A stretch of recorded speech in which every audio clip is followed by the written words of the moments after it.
আজকে স্বপ্নগর পত্রিকার অনলাইনে আমাদের সাথে থাকার জন্য আপনাদেরকে সাধুবাদ জানাই। আমি সৈয়দ রেজওয়ানুল হাবিব। আপনারা দেখছেন আজকের বিশেষ বিশেষ খবর।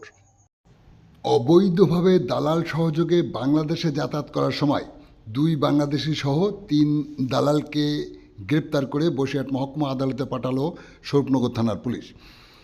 এখন শুনুন বিস্তারিত।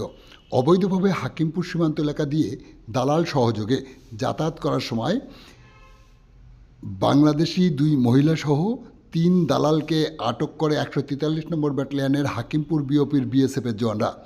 জিজ্ঞাসাবাদের পর তাদেরকে স্বরূপনগর থানার পুলিশের হাতে তুলে দেয়। পুলিশ তাদেরকে গ্রেপ্তার করে।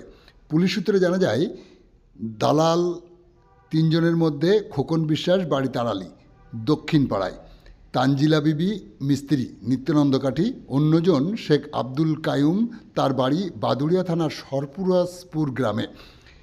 বাংলাদেশি ওই 2 মহিলার মধ্যে একজনের নাম রাজিয়া খাতুন, সে বাংলাদেশে যাচ্ছিল।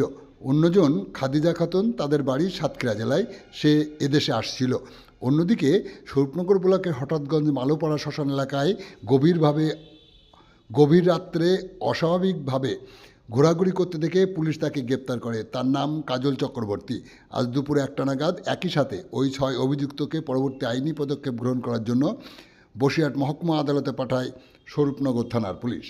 আপনারা দেখছেন সেই সময়কার বিশেষ মুহূর্তের ধারণকৃত ভিডিও চিত্র আজকের স্বরূপনগর পত্রিকার অনলাইনে। আমাদের সাথে থাকুন, দেখতে থাকুন।